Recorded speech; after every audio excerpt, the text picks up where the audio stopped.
नमस्कार, बहुत बहुत स्वागत है आपका हमारे इस खास कार्यक्रम जिसमें ज्योतिष और वास्तु से जुड़ी जानकारियाँ हम आपके साझा करते हैं। दर्शकों, आज है तीसरा नवरात्रा, 9 देवियों में तीसरी देवी माँ चंद्रघंटा।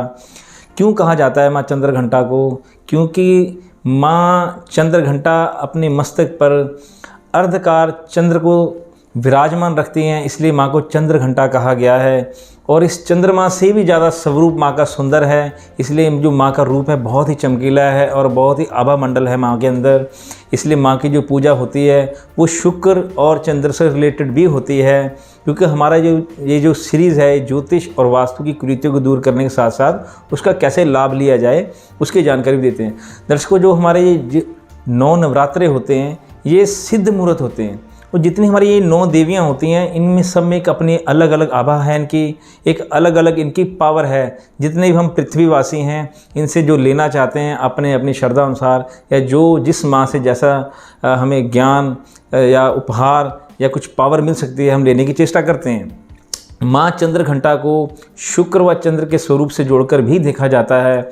इसलिए अगर आपकी जन्म कुंडली के अंदर शुक्र कमज़ोर हैं, चंद्र कमज़ोर हैं, शुक्र कमज़ोर में क्या है कि आपके घर का गाड़ियों का सुख आपको नहीं मिलता, आप अपनी लग्जरी लाइफ को नहीं जी पाते, आपकी सुंदरता की तारीफ़ नहीं होती, अच्छे कपड़ों का सुख आपको नहीं है, तो आपको शुक्र का उपाय करना चाहिए। अगर आपको मानसिक अशांति है, अगर आपके घर में सुख नहीं है, आपकी जनरल हैप्पीनेस बिगड़ी हुई है, तो आपको चंद्र का उपाय करना चाहिए। शुक्र व चंद्र का मेल माँ चंद्रघंटा के अंदर है, इसलिए सबसे पहले आप माँ चंद्रघंटा की जो पूजा बनती है सुबह उठ के वो करें, जो भी आपने कलश स्थापना वगैरह की हुई है।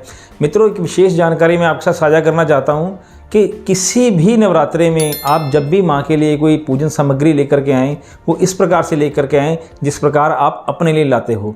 ये सोचकर कभी मत लाएँ कि पूजा में चढ़ानी और बाद में जल प्रवाह करनी है। इसलिए कृपया जैसे अपने लिए चीज़ खरीदते हो वैसे ही माँ की पूजा के लिए खरीदें। अगर अब आपको करना क्या है, उस दिन चंद्रघंटा का जिस दिन आपने पूजा करनी है उस दिन सुबह उठें, अपने स्नान आदि से निवृत्त होकर के आप माँ को सफ़ेद पुष्प और इत्र अर्पण करें। अगर आपने घर में अपने मंदिर स्थापित किया हुआ है वहाँ भी करें, और अगर आपने नहीं किया हुआ है तो कोई बात नहीं, आप किसी कर्मकांडी ब्राह्मण के मंदिर में जा कर के इत्र और पुष्प का दान करके आएँ, तो आपके शुक्र और चंद्रमा का आपको लाभ पूरा मिल जाएगा।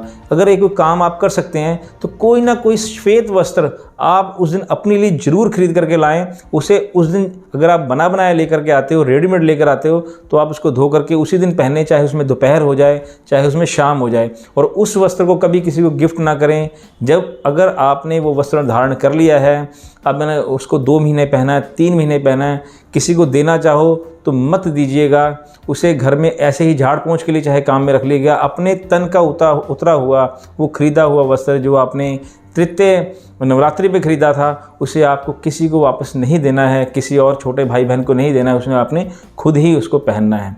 तो अगर आप ये काम करते हो तो ये आपका शुक्र और चंद्र का जो आपको उपाय बताया ये स्वयं सिद्ध हो जाएगा। शुक्र और चंद्र से जो आपको मुसीबतें आ रही हैं वो टल जाएंगी। प्रियजनों, कल आपके साथ फिर साझा करूँगा चतुर्थ देवी माँ कुष्मांडा देवी के से आप क्या पावर ले सकते हो, क्या प्राप्ति कर सकते हो, क्या उपाय करें। तब तक के लिए बहुत बहुत धन्यवाद। नमस्कार, जय माता दी।